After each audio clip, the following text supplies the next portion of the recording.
Path package. Package paths are used to manipulate path data such as paths in URLs or paths in the file system. By default, package path uses / as its path character, therefore it is suitable for URL data. However, if you want to use it to manipulate paths in the file system, because Windows uses backslashes, then specifically for the file system, you need to use the path/file path package. Let's join path components using the path join function from the path. Defines two variables, dir representing a directory path, /home/user, and file representing a file name, example, txt. Uses the path join function to join the directory path and file name together. This function intelligently combines the path components, ensuring that the result is a valid path. Join path is stored in the joined variable. And print the result.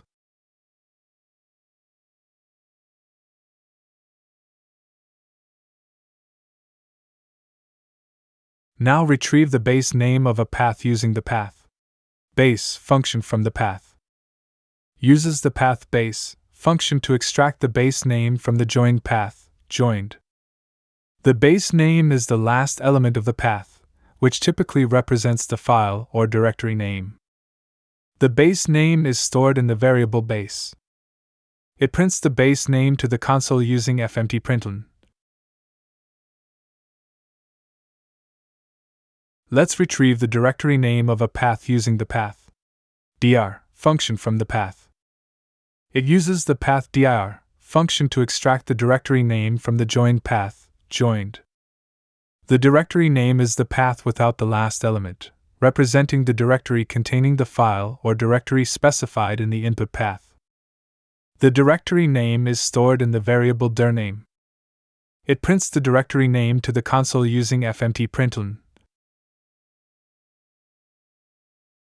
Now check if a path is absolute using the path isabs function from the path. It uses the path isabs function to check if the joined path, joined, is an absolute path.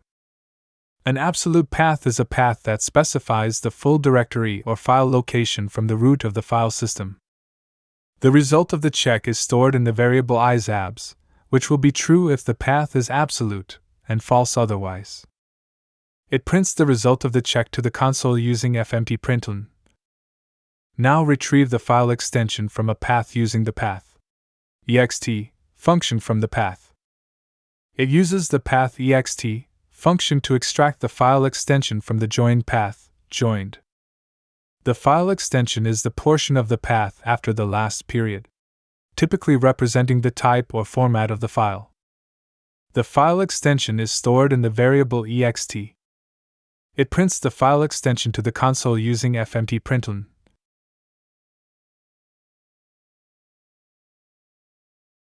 OK, let's run it. And this is the result.